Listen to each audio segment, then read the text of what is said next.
Bienvenue sur Horror News. Salut à vous fans d'horreur, ici Marc pour Horror News, l'émission qui vous déterre les infos du monde de l'horreur. Et cette semaine on va commencer avec le projet Scream 7, dont on entend parler depuis pas mal de temps et qui a eu pas mal de rebondissements dernièrement. Et c'est maintenant le réalisateur Christopher Landon qui confie via ses réseaux sociaux qu'il a quitté le projet, et ce depuis plusieurs semaines déjà. Alors je sais pas ce que vous en pensez, mais moi je trouve que ça pue pour Ghostface. Deux grands noms du comics annoncent chacun travailler sur des comics horrifiques pour 2024. Alors on a Scott Snyder d'un côté, connu pour Witches notamment, qui sort White Boat, qui suit l'histoire d'un méga yacht que les super riches utilisent pour parcourir le monde, et y être invité devrait être un rêve. Jusqu'à ce que l'équipage vous piège pour vous amener sur une île isolée où des cultes secrets se déroulent. Et à côté de ça, il y a James Tynion IV, donc qui est notamment connu pour Something is Killing the Children, que je vous recommande fortement, et qui lui sort Spectrograph, qui suit l'histoire d'un manoir isolé, niché sur le littoral à quelques minutes de Los Angeles, sur lequel circulent de drôles de rumeurs et dont le propriétaire vient de décéder. Voudrez-vous la visiter ? Le réalisateur Brian Yuzna, notamment connu pour Reanimator, a confié lors d'une interview récente qu'il travaillait à développer une suite pour son film Society de 1989. Il nous informe également qu'une série Society pourrait voir le jour.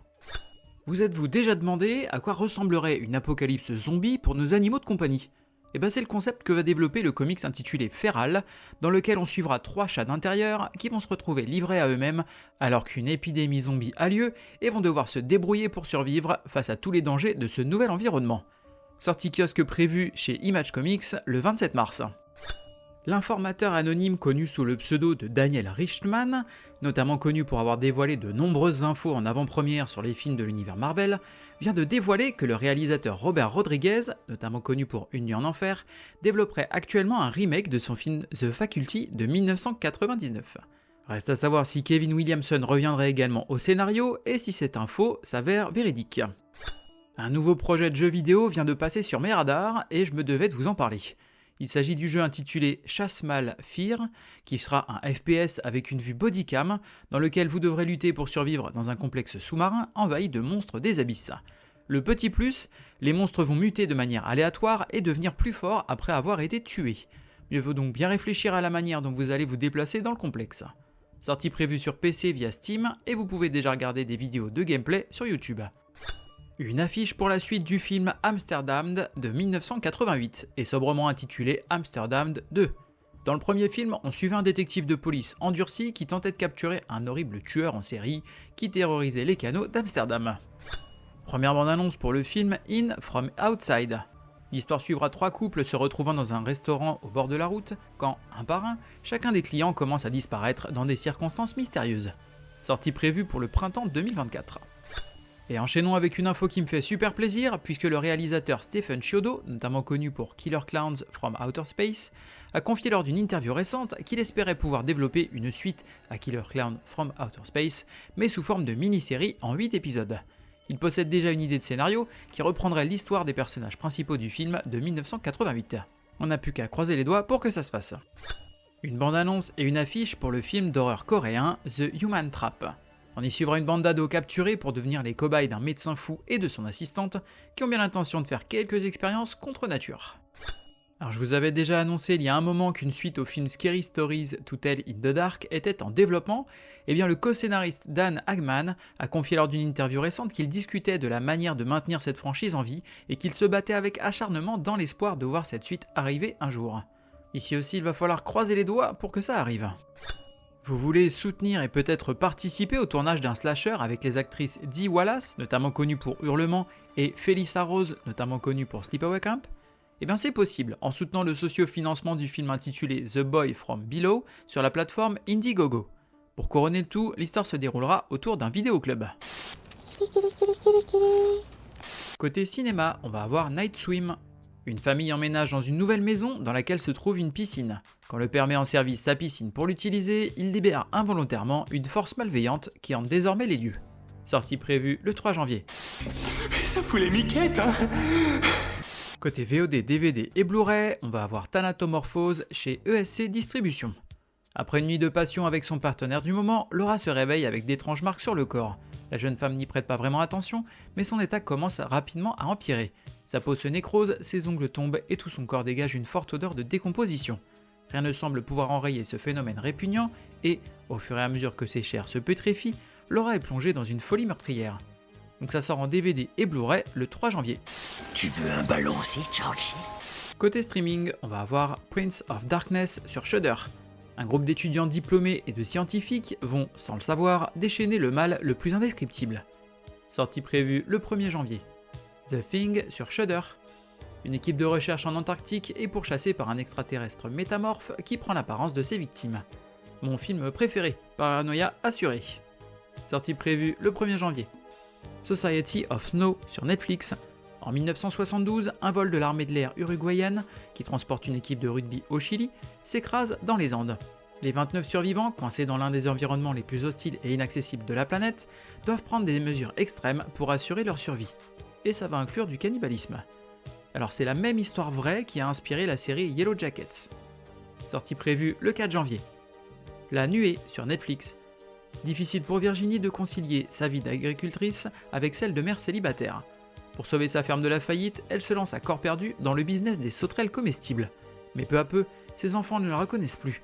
Virginie semble développer un étrange lien obsessionnel avec ses sauterelles. Sortie prévue le 5 janvier. Par exemple, regardez cet individu qui est là. Côté série, on va avoir La créature de Kyong-song, partie 2 sur Netflix. Au printemps 1945, l'une des périodes les plus sombres de l'histoire coréenne, un homme et une femme luttent pour leur survie face à une créature née de la cupidité humaine. Sortie prévue le 5 janvier. The box. You opened it. We came. Côté livre, on va avoir Les Griffes du Gévaudan, tome 1 de Jean-Charles Poupart et Sylvain Rimbert, en BD chez Glénat. France 1765. Un duo d'enquêteurs vient travailler sur la vague de meurtres brutaux ayant lieu dans la région du Gévaudan, et sur la bête qui serait derrière tout ça. Sortie prévue le 3 janvier. L'Empire du Vampire, tome 1 de J. Christophe chez J'ai lu Poche. 27 longues années se sont écoulées depuis la mort du jour. Pendant près de 3 décennies, les vampires ont fait la guerre à l'humanité, construisant peu à peu leur empire éternel. Gabriel de Léon est un saint d'argent, un membre d'une confrérie œuvrant à la défense du royaume et de l'église contre les créatures de la nuit. Mais même l'ordre d'argent n'a pas pu endiguer la marée une fois que la lumière du jour a manqué, et Gabriel est seul maintenant. Emprisonné par les monstres qu'il a juré de détruire, le dernier saint d'argent est obligé de raconter son histoire. Sortie prévue le 3 janvier. Brume, tome 2, La forêt des âmes perdues, en BD chez Glénat.